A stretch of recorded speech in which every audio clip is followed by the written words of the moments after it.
My name is Michelle Pratt, and I'm a police officer. That wasn't my goal growing up. I was a preschool teacher for 18 plus years. My kids were getting to the point where they were graduating from high school, and I just thought, I need to do something else for the rest of my career, and it's probably not gonna be this.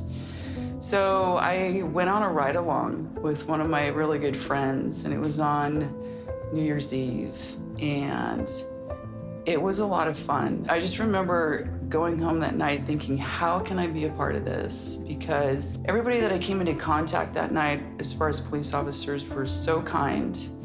And again, they treated people very well. Patrol is where you can be just sitting in your car, and then all of a sudden you're running lights and sirens to a call. And then 10 minutes later, you're done with it and you're just walking back to your car. Like, I just remember thinking, that is controlled chaos, and I like that. So I started looking around. I did their Citizens Police Academy.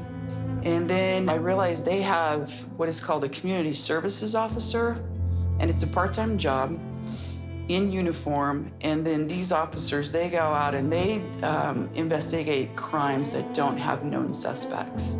So I knew that would probably be a good way to get my foot in the door, and also just to see if I wanted to be a police officer, because I wasn't quite sure. I applied and I got hired as a community services officer.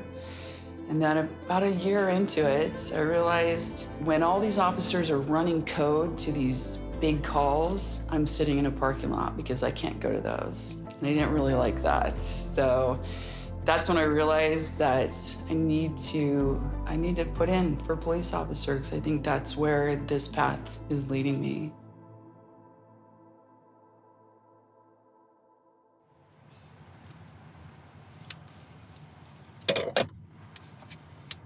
When we were talking about how we personalize our vests and put challenge coins in them. Mm-hmm. One of the wives of an officer who works here sent me the Wonder Woman. That's so awesome. I have that with me on my vest. I joke about it, but I tell people it's the same people skills, same set of skills that I had as a preschool teacher. It's just different consequences. There's definitely people who don't really care, and they will not do what I ask them to do, but and that's when the consequences kick in, and then it's not really a surprise to them because I told you this is what was going to happen. So I think that's what helps me in being able to do the job without a lot of fighting and a lot of hands-on. It's just being personable with people and treating them again with respect.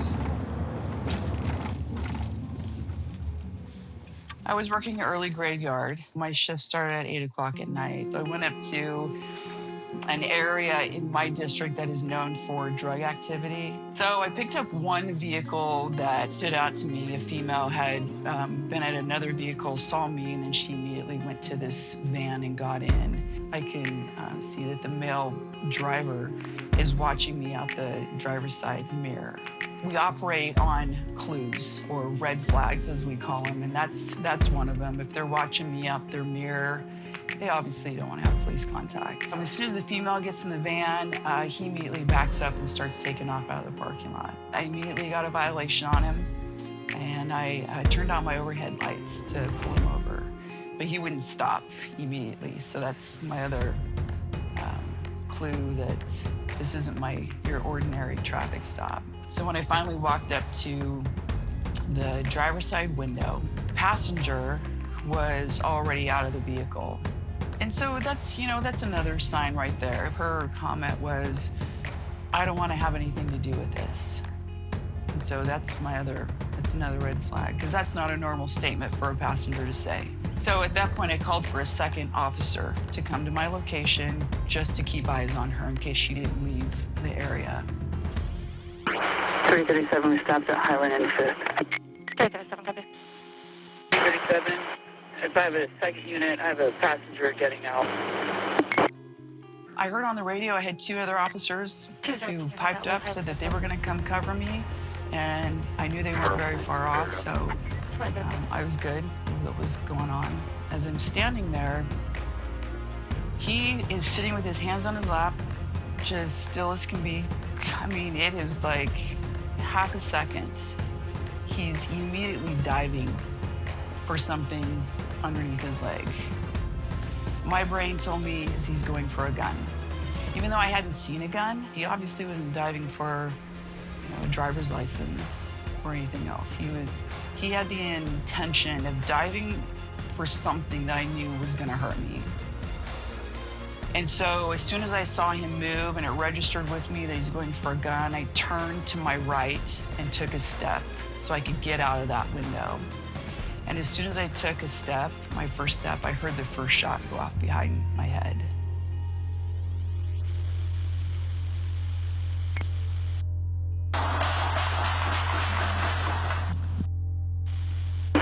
Shots fired! I've been hit! Code 9337, shots fired. She's been hit. Highland and 5th Street Northeast.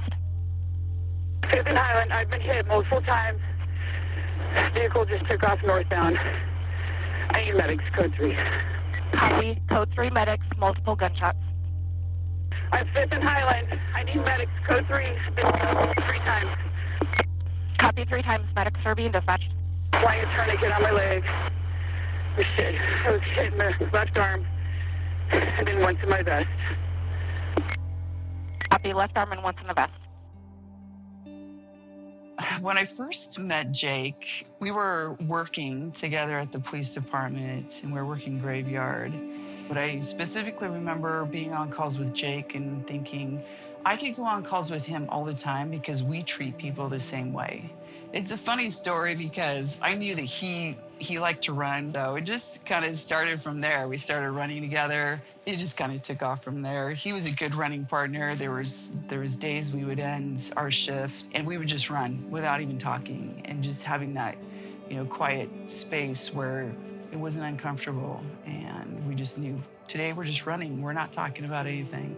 But then other days, there's talking and running and it grew into this friendship that I didn't expect there to be.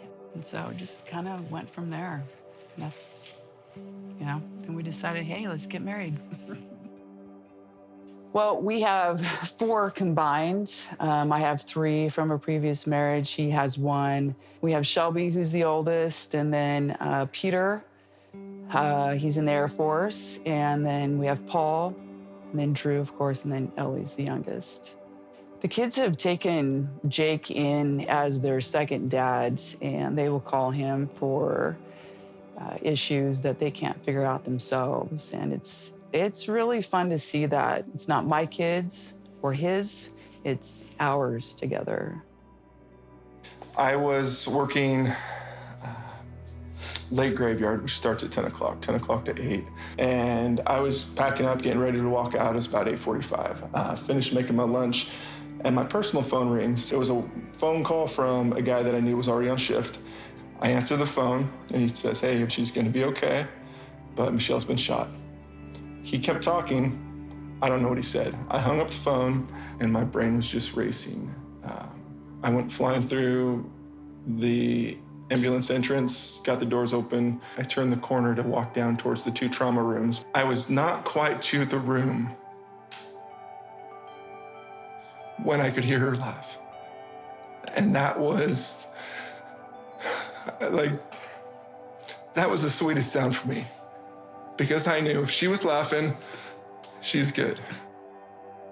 I ended up with 3 wounds that were in and out, that were through and through, and then 1 hit my vest. It was about 1 inch from the bottom of my vest. If I hadn't had that vest on, or if it had missed my vest, it could have done a lot of internal damage. I was surprised by how well those vests can stop 45 rounds at that close range. It's pretty amazing. Her role as a wife, as a mother, was so much more important. So being able to survive for those reasons, and we can eventually retire and be old and broken and chase our cows around together, is just incredible. Being number 2058, I feel very, very fortunate because I got to come home and be with my family.